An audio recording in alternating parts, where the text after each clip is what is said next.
Jemaat MDC yang dikasihi Tuhan, pada hari ini saya ingin membacakan beberapa ayat dari kitab Ayub pasalnya yang 42 ayat yang pertama sampai ayatnya yang ke-6.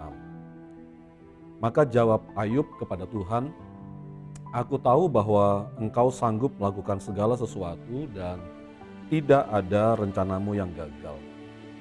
Firman-Mu, siapakah dia yang menyelubungi keputusan tanpa pengetahuan? Itulah sebabnya tanpa pengertian aku telah bercerita tentang hal-hal yang sangat ajaib bagiku dan yang tidak kuketahui. Firman-Mu dengarlah, maka akulah yang akan berfirman. Aku akan menanyai Engkau supaya Engkau memberitahu aku. Hanya dari kata orang saja aku mendengar tentang Engkau, tetapi sekarang mataku sendiri memandang Engkau.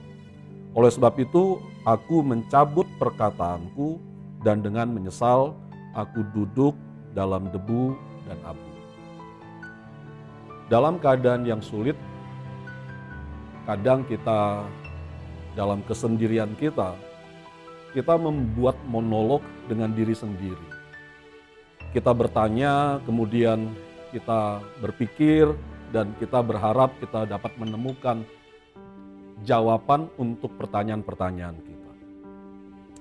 Tapi terkadang yang justru terjadi adalah kita malah semakin khawatir, kita malah semakin takut, kita malah bisa salah memahami apa yang sedang Tuhan kerjakan dalam hidup kita.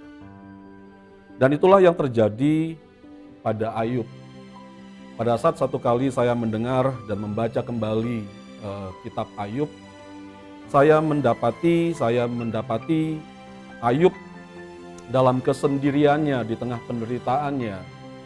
Dia berpikir untuk bisa menemukan alasan kenapa semua penderitaan itu terjadi dalam hidupnya.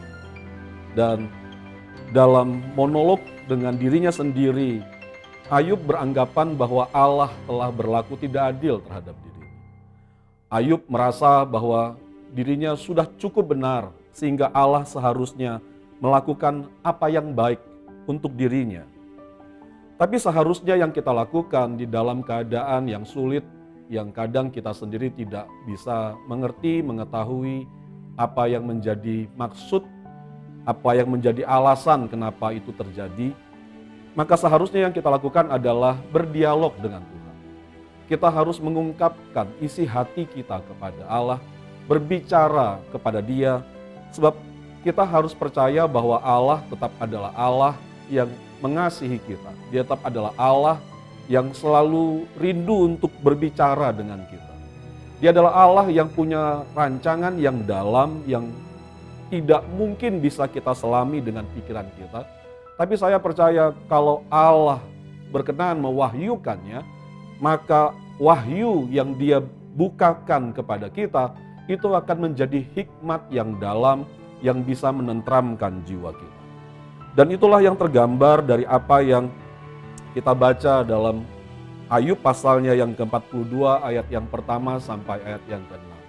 Pada saat Allah berbicara, pada saat Allah menyingkapkan apa yang menjadi rencananya, pada saat Allah memberikan kepada Ayub, membukakan hikmat baginya, maka terbukalah mata Ayub. Allah tidak pernah salah dalam segala apapun yang Dia izinkan terjadi.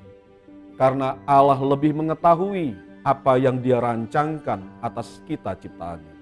Bagian kita adalah percaya, bagian kita adalah berserah penuh kepadanya. Dan yang terakhir adalah di dalam semua apa yang Tuhan sedang kerjakan dalam hidup kita, marilah kita beri tetap hidup kita agar melalui hidup kita Tuhan tetap dipermuliakan. Biarlah dalam situasi yang tidak mudah, yang hari-hari ini sedang kita hadapi, ayo dekatkanlah diri kita kepada Allah, tetaplah semangat, tetaplah berharap, dan izinkanlah Tuhan memakai kita untuk dapat menjadi berkat. Tuhan Yesus memberkati.